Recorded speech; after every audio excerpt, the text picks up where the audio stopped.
प्रिय विद्यार्थियों, BA part first Hindi के अंतर्गत हमारा टॉपिक चल रहा था कहानी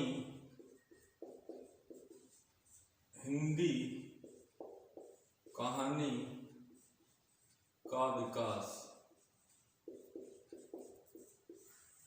हिंदी कहानी का विकास के अंतर्गत हमने चर्चा की प्रेमचंद पूर्व हिंदी कहानी, प्रेमचंद युगीन हिंदी कहानी। तो प्रेमचंद युगीन हिंदी कहानी, प्रेमचंद युगीन हिंदी कहानी। प्रेमचंद युगीन हिंदी कहानी के अंतर्गत हम प्रेमचंद का विवेचन कर चुके थे। अब अन्य कहानी का देखिए, प्रेमचंद के साथ साथ जयशंकर प्रसाद अपनी कहानियां लिख रहे थे। जयशंकर प्रसाद की कहानियां इंदु नामक पत्रिका में प्रकाशित होती थी। जयशंकर प्रसाद ने 69 कहानियां लगभग लिखी। जयशंकर प्रसाद की कहानियों में आदर्श, बलिदान, त्याग,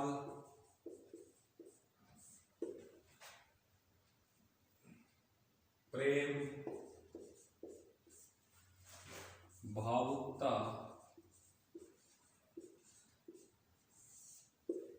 चित्रात्मकता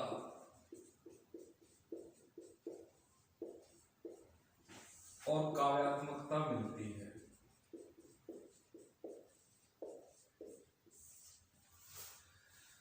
जयशंकर प्रसाद की कहानियों में आदर्श, बलिदान, त्याग, प्रेम, भावुकता, चित्रात्मकता, काव्यात्मकता का उल्लेख होता है।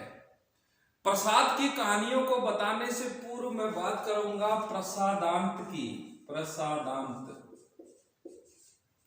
कहानी का या तो दुखद अंत होता है या कहानी का सुखद अंत होता है, या दुखद या सुखद। लेकिन प्रसाद की कहानियों का सुख और दुख का मिला जुला रूप होता है, इसलिए प्रसाद की कहानियों को नाम दिया गया प्रसादांत, कि इसका प्रसाद के तरीके से ही अंत होगा।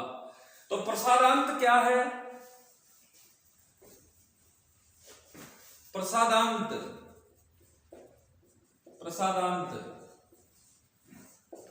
मतलब नायक अंतिम फल का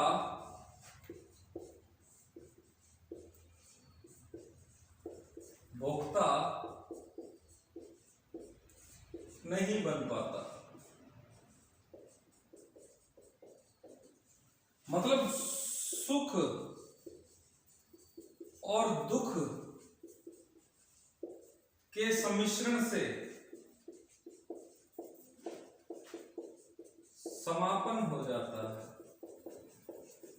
सुख और दुख के समापन हो जाता है, नायक अंतिम फल का भोक्ता नहीं बन पाता है। ये प्रसादांत है। ये प्रसादांत प्रसाद के कहानियों में और प्रसाद के उपन्यासों में लागू होता है। कहने से तात्पर्य नायक अंतिम फल का भोक्ता नहीं बन पाता। उदाहरण के लिए मैं बताता हूं कि बधाई हो महाराज, आज 20 साल बाद महारानी को पुत्र रत्न की प्राप्ति हुई है, सुख हो गया। लेकिन अफसोस कि इस प्रसव पीड़ा में महारानी ने प्राण त्याग दिए, ये दुख हो गया। तो सुख और दुख के सम्मिश्रण पर जब कहानी खत्म होती है उसे प्रसादांत कहा जाता है। प्रसादांत कहानी, पुरस्कार कहानी में हम देखते हैं मधुलिका जो अरुण नामक राजकुमार की सहायता करती है किले पर या दुर्ग पर हमले करने में, और अंततः उसकी चेतना जाग जाती है कि मैं अपने ही राज्य के खिलाफ बगावत कर रही हूं। तो वो जाके महाराज को सूचना देती है कि अरुण नाम का राजकुमार आज रात आपके राज्य पर हमला करके अधिकार प्राप्त कर लेगा। अरुण पकड़ा जाता है, जो कि मधुलिका से बहुत प्रेम करता है। मधुलिका को विश्वास में लेकर उससे प्रेम के वशीभूत, उसे महारानी बनाने के विश्वास में लेकर ही वह प्लान तैयार करता है, योजना बनाता है राज्य पर हमले की। लेकिन वही मधुलिका जाकर के राजा को सूचना दे देती है कि अरुण आपके राज्य पर अधिकार चाहता है, हमला करेगा। अरुण को गिरफ्तार करके राजा के सामने पेश किया गया। अरुण को फांसी की सजा सुनाई गई। मधुलिका से पूछा गया कि मधुलिका तुम्हारा पुरस्कार बताओ, तो मधुलिका ने उत्तर दिया कि मुझे भी इसके साथ फांसी पे लटका दो। तो प्रसादांत ये है।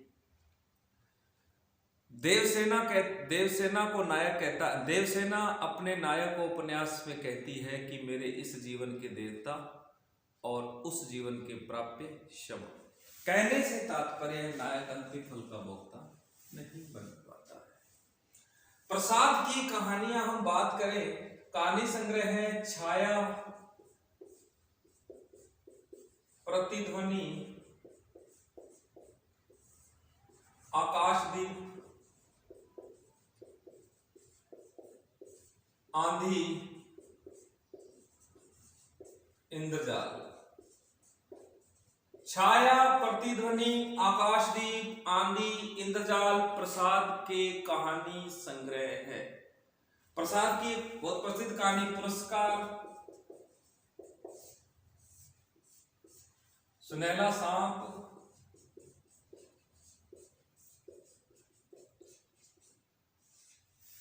प्रसाद की प्रसिद्ध कहानी। प्रसाद, जयशंकर प्रसाद मुख्य रूप से कवि हैं। गद्य में इनकी लेखनी चली है, लेकिन उस लेखनी के अंदर चित्रात्मकता, काव्यात्मकता, भावुकता सन्निहित है।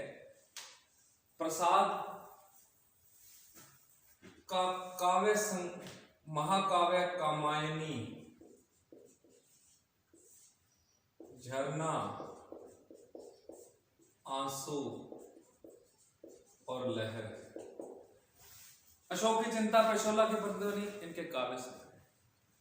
प्रसाद के बाद हम बात करते हैं द्विवेदी युग।